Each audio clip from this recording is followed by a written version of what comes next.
Welcome to In the Spotlight with Stephanie Straka. Hello, I'm Stephanie Straka, and this is In the Spotlight. I'm here today with a graduate from Benedictine University, Amanda Straka. Amanda got her degree in psychology, and she is working in the career development department of Benedictine as well. She is also taking classes to get her master's in psychology too. Thank you so much for being here today. How are you doing? Oh, I'm doing well. Thank you for having me. Thank you. So why did you choose Benedictine University? Well, after researching multiple schools around here, I figured it had the best options for bachelor degrees in psychology, and it was actually really close to where I live. Okay. So you also played a couple of sports during, your time here. What sports were they, and what were your positions? I did volleyball and softball here. I was the libero, which is the DS player, and then I played center field. Okay. Which sport did you like the best? Softball was my favorite. Okay. Do you have any horror stories or any injuries from playing those sports here? Yes, actually. I was batting, and I took a ball to the face, and I had to get reconstructive surgery on my teeth and my lips. So it was quite horrific. Yeah, and if I remember correctly, you also had to wear braces too? And then I got braces, yeah, for 2 years. That was awesome, my junior year of college, so that was great. Okay. Since you're not playing it anymore, do you miss it, or what do you miss most about it? I do miss it. I miss the competitive nature that you get used to when you're playing from second grade till college, and I miss that team camaraderie and just kind of that competitive nature of it. Okay. So what would be your favorite memory of playing at the school? Playing here definitely was obviously meeting the team, meeting the different girls. That was awesome. You always build those friendships. But obviously winning championships is always fun, and I think we did that the 3 years in a row here. So that was great. Did you play both sports all 4 years throughout college, or? I didn't play volleyball my last year because I had to get shoulder surgery, so I did fall ball, softball instead of doing fall volleyball. Okay, so what would be your advice to any students who are in a sport and also going to school at the same time? Definitely time management. That was the biggest thing. I mean, I struggled with it in the beginning, but just kind of making sure that you have everything planned out. It helps when things start to get crazy and you're missing classes for games and obviously practice and stuff. So definitely time management's the biggest thing. What would you say helped you to get through it? Well, being able to organize, I love being organized. It makes me feel very calm. But also having people around that you can talk to was great, like coaches, teammates, other people going through it. Just kind of having that support system, and then obviously being very organized really helped. Okay, so would you say you were a pretty good player, or did you have any good, runs or anything, or? I would like to say I was pretty good. My junior year, actually, I ended up hitting over 500 batting average, and I had 5 home runs. So I feel that was the peak of my gameplay, and I was leading the team in hits and stuff like that. So. Okay, well, for my last question, do you have any regrets about the softball season or volleyball season, or anything that you think you should change or would have changed, or? My only regret is probably getting surgery. I would have rather liked to do volleyball and just kind of finish the 4 years and finish softball the 4 years, and then just deal with the shoulder surgery. So I would definitely recommend play as long as you can for anyone who's playing. Okay, well, that's all we have right now. Come back after the commercial break to see what else Amanda has to say about what she's done and what she's going to do with her career. Just hold on a second. Just wait.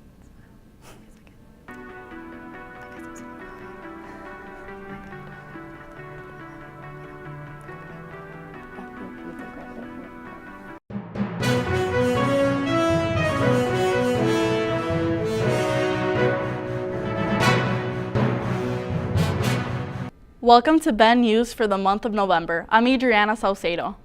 And I'm Erica Robinson, and here are our top stories.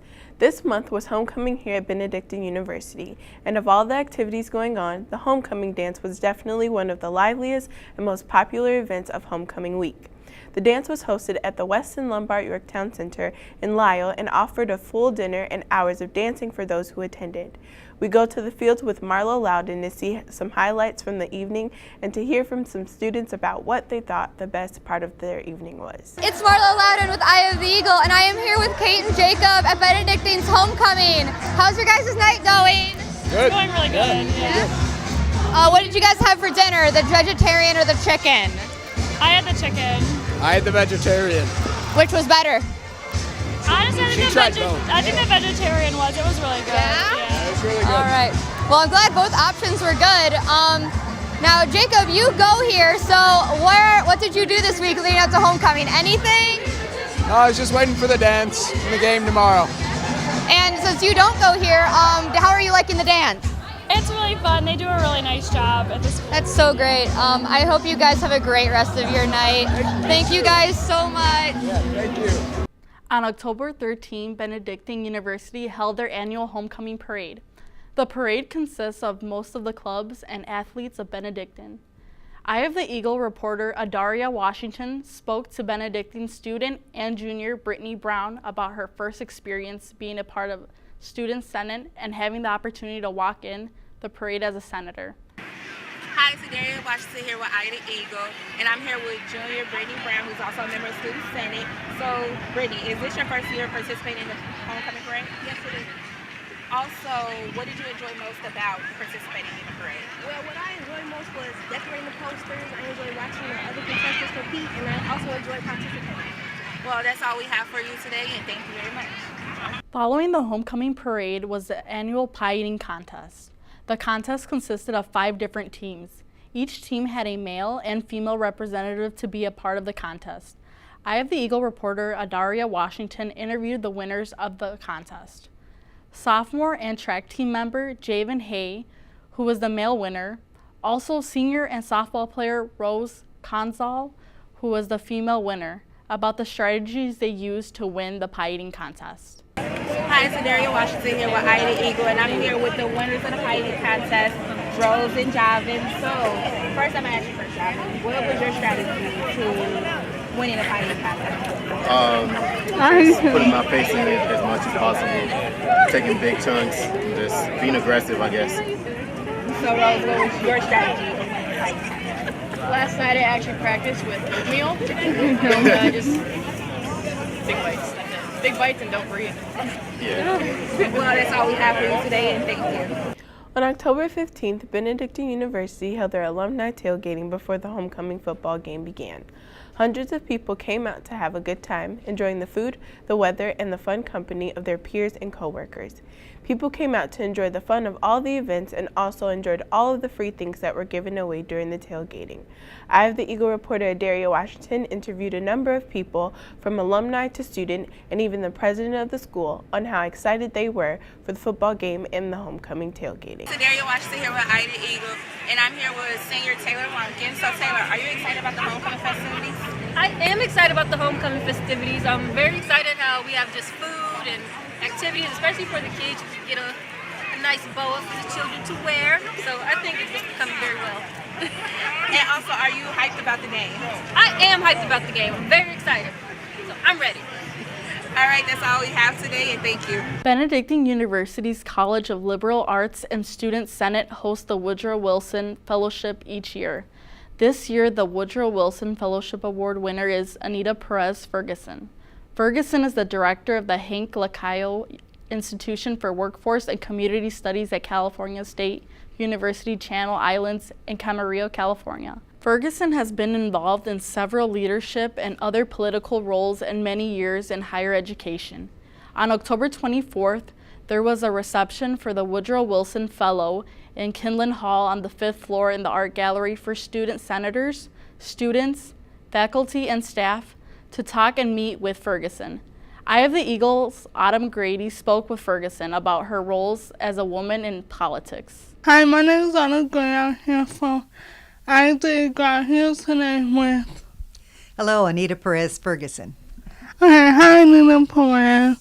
The first question I would like to ask you is, in your biography, you did research on the night mostly and network profile has verified history. Can you tell them about that? Sure. I was working in the area of organizational development and begin to notice that when we look at organizations and the people at the top, which is the corporate board, that there was very little diversity in those corporate boards in the United States. So I picked one particular group that I was interested in. My own background is as a Hispanic or Latino. All my grandparents born in Mexico, so Mexican American, some would call it. And I began to try and identify the Mexican Americans or the Hispanics that were on the boards of the Fortune 500 in this country. And through doing that, I came up with a small group that I could analyze according to their social networks, according to their social capital. And the real question was, how did these few people get on those powerful boards? What was their route to that? And that was the course of the study that I did. Thank you very interesting to hear. My next question is, how important for women to be in politics to see that you have many involvement politics? How important are women to be in politics?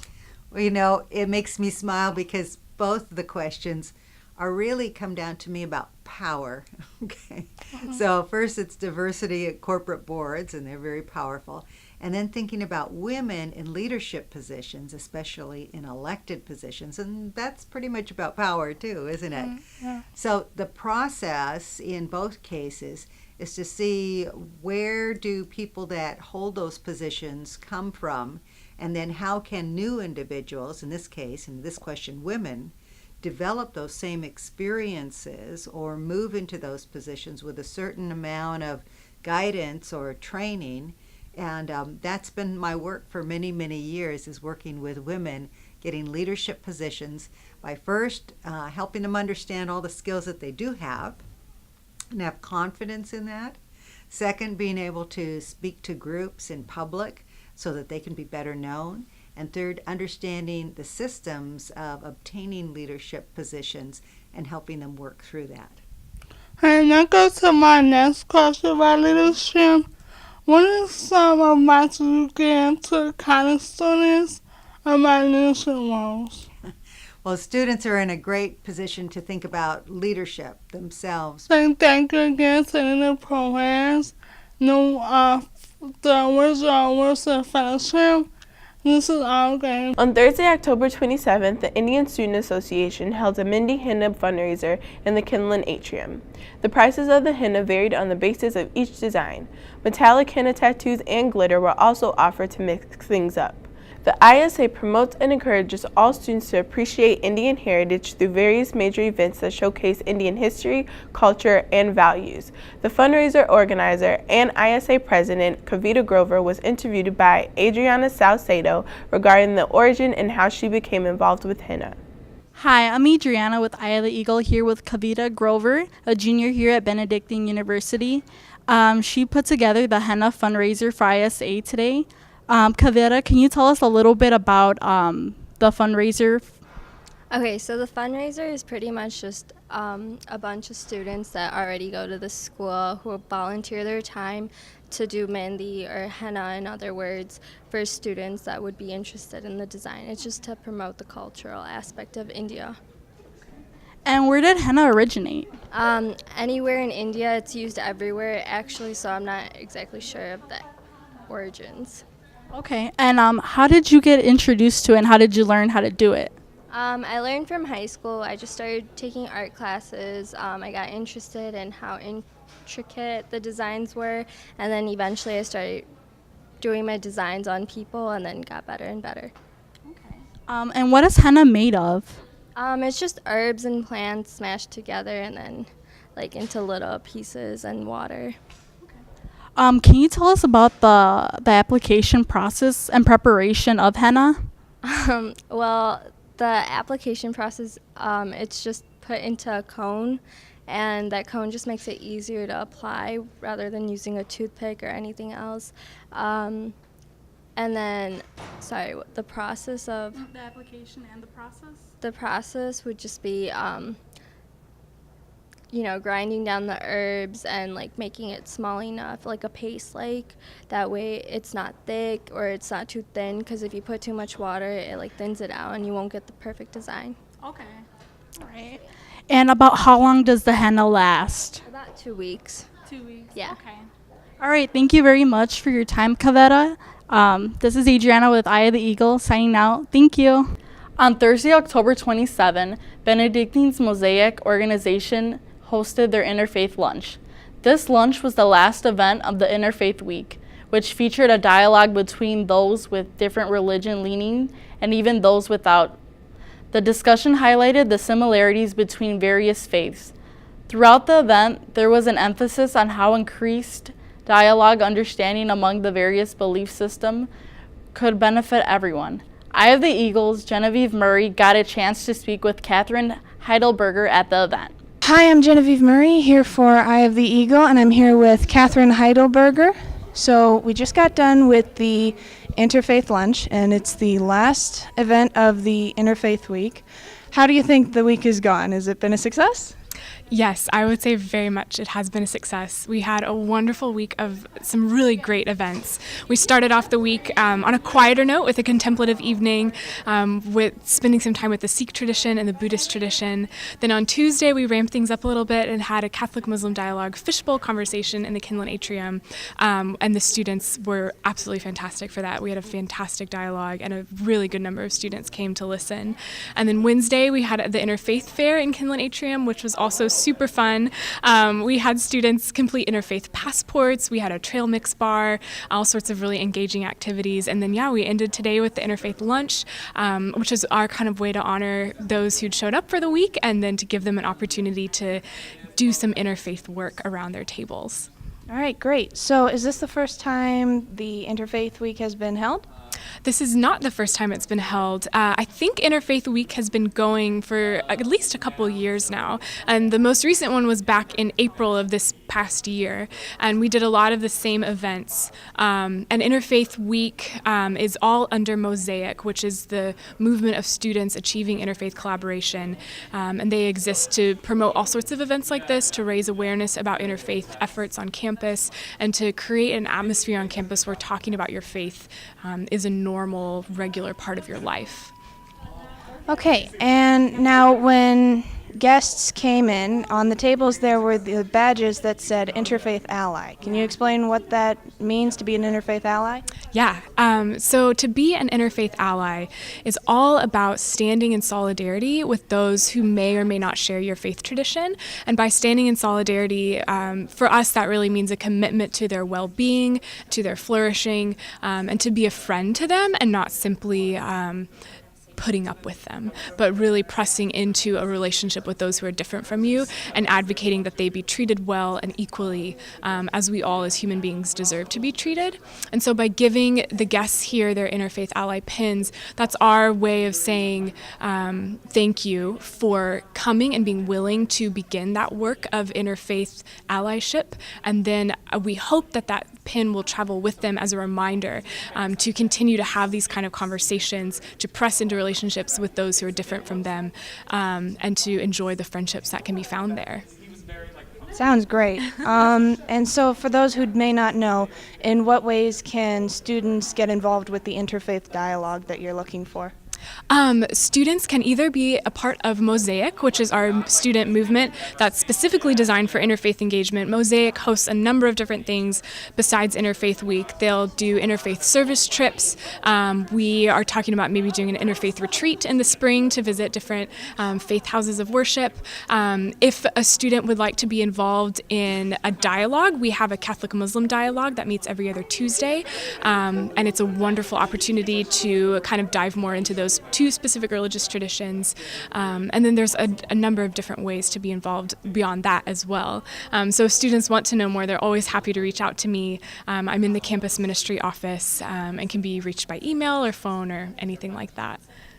All right, well, great. Thank you for the interview. Thank you for telling us a little bit about the interfaith movement. And we hope it goes well with your dialogue and the events you have planned. This has been Genevieve Murray with Kathryn Heidelberger for Eye of the Eagle. At times in the United States, religious diversity seems like something that people fear. However, at Benedictine University, religious diversity is something that the community and students embrace.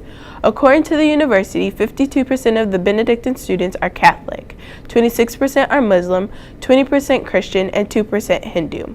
With a mixture of different religions, a new space has opened in Kinlan for people to pray, contemplate, and meditate. Eye of the Eagle's Caitlin Wolfgram was there to speak with Kathryn Heidelberger about the new interfaith prayer room open to all religions and all people. Okay, so I'm here with Kathryn Heidelberger, who is Campus Minister, Coordinator of Ecumenical and Interfaith Engagement here at Benedictine, right? Yes. So we're here in the new interfaith prayer room. That's right. Is this kind of like a new room for students to come? Yes, it is a new room. It used to be a classroom, but now we've converted it to this lovely kind of quiet meditative space. It's called the Interfaith Prayer Room, but people are welcome to use it for meditation, for contemplation, just a quiet space to get away and think or pray or anything like that. I know here, especially, it's different for other colleges, but I know here that we're really rooted in our faith and our community. So what do you think this room really brings for students here at Benedictine? That's a really great question.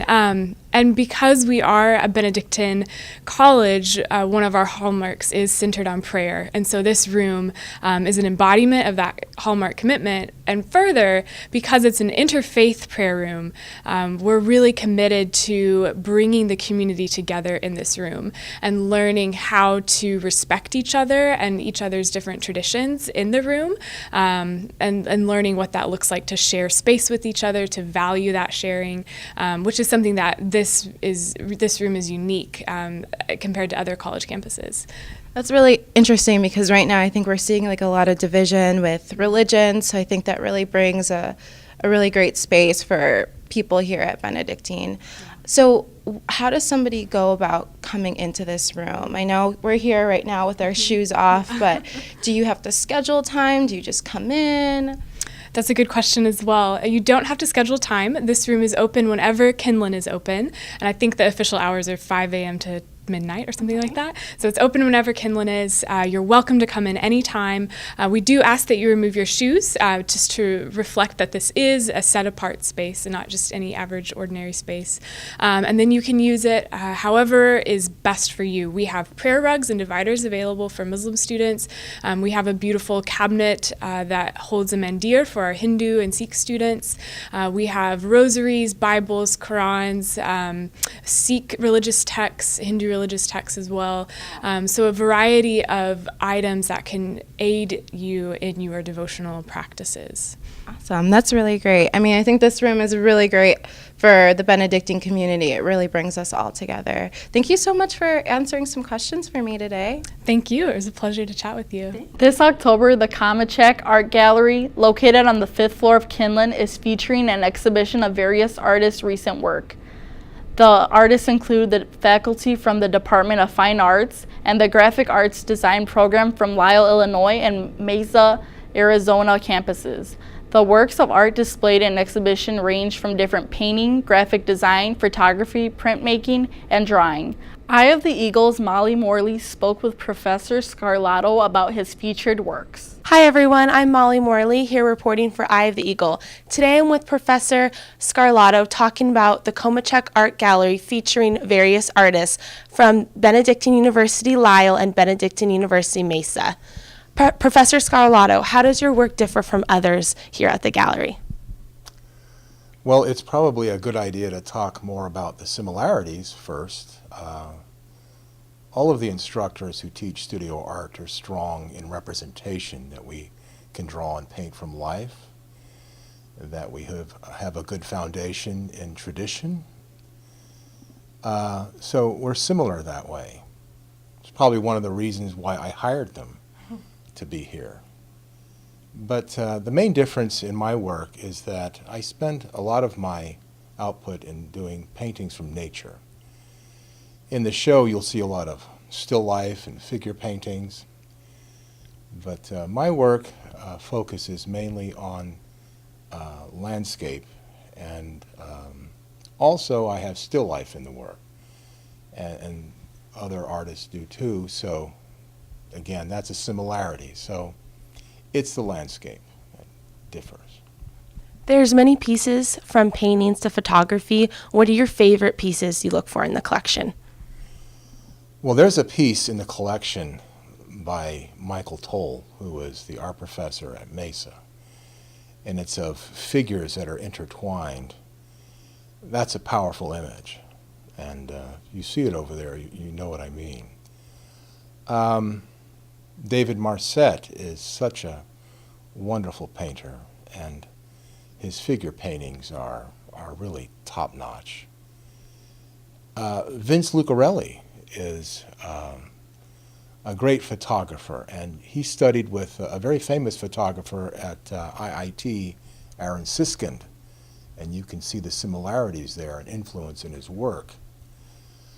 Other artists that I like in the show, Stacy Jo Barber has a very large painting, and her work is just magnificent and showing a direction. She has a symbolic frame of mind, and that comes across in her image. That's very interesting. You've been the head of the Fine Arts program since 1990. What do you plan on doing with the program in the future? Well, in the near future, we're adding a concentration in art therapy. Some of our graduates have had success in getting into art therapy schools. We're developing a three-dimensional component in ceramics, something that we need very much. And in terms of our growth, we want to do what we do well and have it seen by others in the community and in the area, the Chicago area. We teach representational art very well, but we also teach abstraction very well. We cover the bases. And we want that to be a draw to our program. I think that we're the best in the area in terms of instruction. Also, for future ambition in the program, we want to develop more courses by having new faculty in. We need more full-time faculty. That's an absolute imperative for our growth. Strengthening the program by adding more faculty, more full-time faculty. We have several adjuncts. As you can see, their work in the show at the Komachek Gallery, they are superb. We have superb faculty, and we need to make more strength in having some full-time. That's important. Well, thank you so much for letting me interview you today. Pleasure. Reporting for Eye of the Eagle, I'm Molly Morley. Thank you. That's been news for the month of November. I'm Adriana Saucedo. And I'm Erica Robinson, and next up we have Molly Morley with the sports. So Molly, I hear the Night of the Nest is coming up. Yes, the Night of the Nest is such a fun night. All the athletic teams participate. It introduces the basketball team for the 2017 season. There's a slam dunk contest and a three-point court shot. Awesome. We'll have all the sports coming up after this. Bonjour à tous and welcome to Les Fels Bistrot. Les Fels Bistrot offers a wide selection of fine French cuisine, including such classics as the croque madame. For dessert, we recommend crème brûlée with raspberries and mint. Not stopping for dinner? Have a drink at the bar under the gaze of the Green Ferry. Or book your next event in our private dining room. Whatever you're here for, Les Fels Bistrot is the place to go for a sophisticated meal in a Parisian setting. Come find us in the Barrington Arboretum. Bon appétit!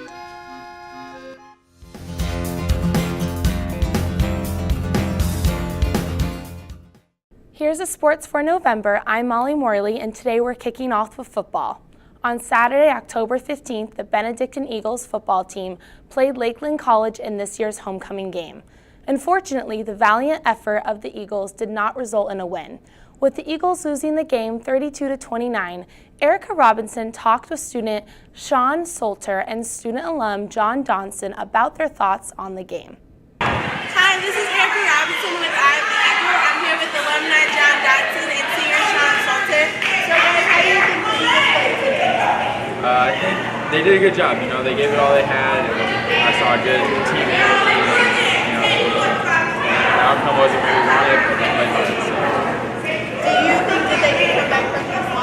do. You know, there's always a chance in sports. You never know, what's going to happen.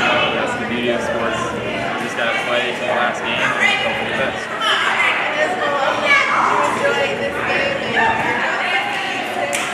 Yeah, definitely. It's a great experience. Seeing all the light come back, everyone's involved in the game. Definitely a great experience. Well, thank you guys so much for being here.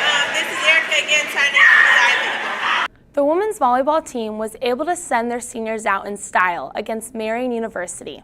The Eagles swept the Sabres with a 3-0 win, which solidified their spot in the conference tournament. Senior night honored 6 members of the volleyball team: Kelsey Adams, Kara Epping, Jaden Fargy, Carrie Ann Green, Caitlin Martin, and Molly Morley. Eye of the Eagles' Michelle Riley was there to get a reaction after the win from me, senior Molly Morley. Hi, this is Michelle Riley here for Eye of the Eagle. I'm here with Molly Morley on senior night for the women's volleyball team. So Molly, how did it feel to come out with a win on senior night? Really good. This win saved us a spot in the conference tournament. So as of tonight, we're now going into the conference tournament in 2 weeks. So it's very exciting. That's awesome. Okay, and then also, so since you're a senior, how does it feel to be like leaving, and what was the mentality like going into that game? Emotional but happy. Everyone was really excited, but it's sad that my journey is almost over with the other 5 seniors. Just we're all super excited to go into conference and finish out the year, all 6 of us together. So awesome. And then, do you have a favorite memory maybe from volleyball for over the 4 years? My favorite memory was last year when we played Marian, and we played Marian tonight, and we got the conference bid. So. Yep, just repeating itself, so hopefully we go farther in conference this year. Awesome. And then do you think you have something you're going to miss in particular from volleyball? All the girls, my coaches, the whole staff, everyone. Yeah. Awesome. They just have made all my memories great here. Awesome. All right, thank you, Molly. Back to you guys in the studio. I'm Michelle Riley here reporting for Eye of the Eagle. Benedictine's men's soccer team kicked off senior night on Saturday, October 22nd, with the game against Marian University. The Eagles came out on top and took the win at home against the Sabres with a final score of 4-1, making Benedictine's current stats 12-4-1. Eye of the Eagles' Marissa Perez had a chance to speak with one of the senior stars of the night, Alexis Gutierrez. Before the game, Gutierrez recaps his 4 years here at Benedictine and what he's going to miss. Hi, I'm Marissa Perez, and I'm here reporting from Eye of the Eagle, and I'm here with Alexis Gutierrez. And he's a senior, and I'm just here to ask him some questions post-game. It was senior night tonight, so can you tell us how you feel? It was a very sweet victory. Obviously, it's senior night, and you guys won 4-1 against Marian. So, how do you feel? Well, coming into the game, it was pretty exciting. Everybody was riled up. We needed this win specifically because against Dominican, we could potentially win the NEC or share the NEC conference tournament title with them. So, we were pretty excited, and we just wanted to go all out with them. Well, I know students were excited and very happy about the outcome. What are you planning to do after post-graduation? Post-graduation, I'm planning to go into grad school, so hopefully, What's your major? Health science. Health science, awesome. So what advice do you have for any incoming freshmen here at Benedictine? Here at Benedictine, I think the most important thing to do is just to manage your time wisely. Actually, get it active in class. Don't just be one of those procrastinators. Everybody says it, you got to use your time wisely or not, but you understand once you're a senior that you should have taken that advice earlier. Awesome. And final question, how are you feeling about graduation this year? I'm excited. It's been 4 long years and just something that you kind of just don't picture when you first enter college, but the moment's finally there, and you just gotta just do what you gotta do, I guess. Yeah. All right. Well, thank you so much for your time. We really appreciate it. The women's soccer team came out victorious in their conference match against Marian University, winning 5-0. The Eagles got on board first by a goal scored late in the first half by Taylor Pokorny. The Eagles now have a record of 7-6-3 in conference play. This one was also a great way to celebrate senior day for 2 seniors, Leah Geinville and Courtney McCurdy. Eye of the Eagle's Kara Epping talked with McCurdy about her and her expectations for the rest of her senior season. Hi, I'm Kara Epping here for Eye of the Eagle. Today I'm with Courtney McCurdy, senior from the women's soccer team. Congrats on the win yesterday. What things do you think went well to get the win? Well, we went in really confident, and a coach talked to us before the game. He said in order for us to clinch a spot in the tournament next weekend, we needed to win this game. So I think we just went out there with the right mindset. We were ready to win. How does it feel to be a senior in your final season? It's kind of bittersweet, but my body's getting old. I think it's time to retire. What do you have planned, or what do you want your team to accomplish going into the tournament? I'd like to see us take it even further than we did last year. Last year was the first time we made it to the conference tournament in, I think it was 8 years. So I'd like to see us win and advance. Thank you. I'm Kara Epping here for Eye of the Eagle. Reporting for Eye of the Eagle Sports, I'm Molly Morley. Tune in next time for a recap of volleyball and soccer.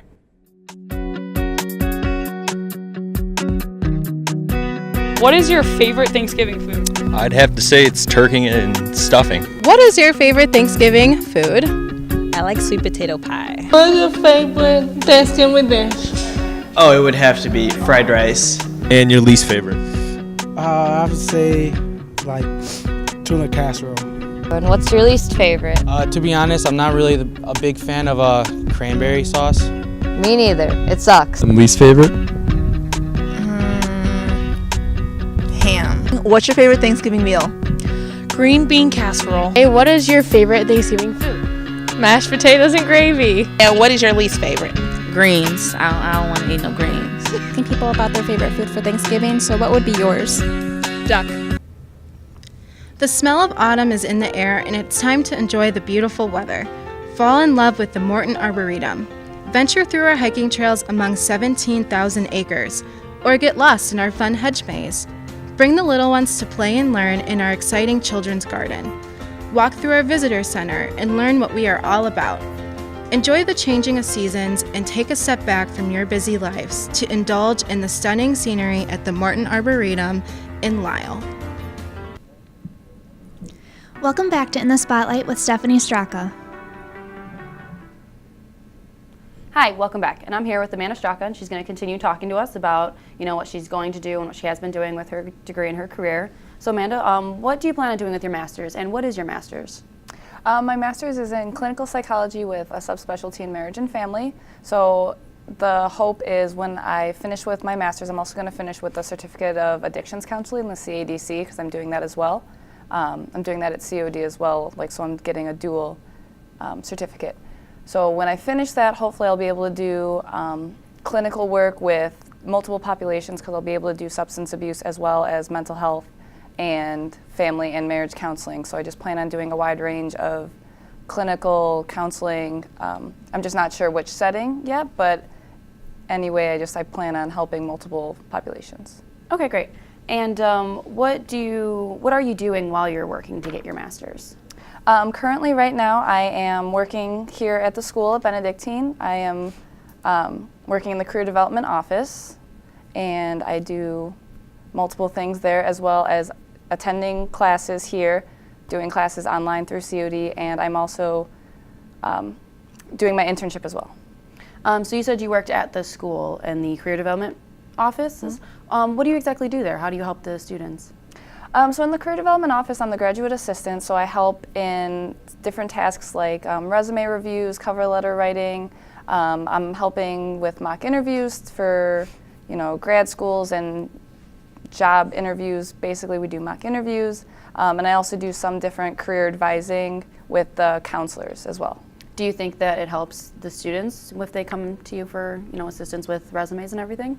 I definitely think so. I think it's a huge benefit to have. I know not a lot of students know necessarily about what we offer, but I think it's a great opportunity for them to really get ahead of the game with their career development, and eventually, you're going to need this to get a job. So I feel like it's a great start to have, especially for students. Okay, and then you also mentioned that you are doing an internship. Where is that, and what do you do with that internship? My internship is at Good Samaritan Hospital in Downers Grove. I work on the inpatient unit, which is the mental health and substance abuse unit. It's a locked unit, and I work there 20 to 25 hours a week, and I do all sorts of things from running groups to individual sessions to charting to like medical assistance with the nurses, and so I do that, and I have to get over 800 hours for my master's, so I'm currently doing that. Do you think that doing this internship has benefited you in the career that you want to pursue? I definitely think so. I think it's a huge opportunity. A lot of people do their internship at a private practice, which is just more one-on-one individual clients, and here I'm getting to see a lot more firsthand from the whole spectrum of mental illnesses and substance abuse, and it's very real. So I think it's a huge opportunity, and I'm really enjoying it. So it's really helping steer me towards kind of the path I want to be on. Okay, well that kind of leads me into my next question. Since you have a lot of stuff going on and you're pursuing, your master's and you have your degree and you're also doing an internship, do you see yourself somewhere in 10 years and what you want to do with that, or are you still kind of figuring it out? Well, in 10 years, hopefully, I will also have my PhD because I plan on doing that a year after I finish the master's. I just wanted to be able to kind of find the population I would like, so hopefully I'll have the PhD, and in 10 years, hopefully, I would probably like to be teaching and doing private practice is kind of my goal for the 10-year mark. Okay, well, awesome. Sounds like you have a lot going on. Yeah. Okay, well, that is all we have for today. Thank you guys for tuning in for the session with me and Amanda. Hope you guys all have a great night.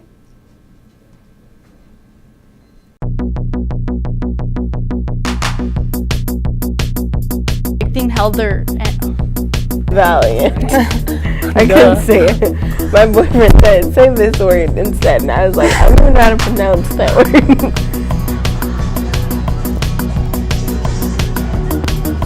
If y'all thought I wasn't gonna dance while I was here, you were wrong.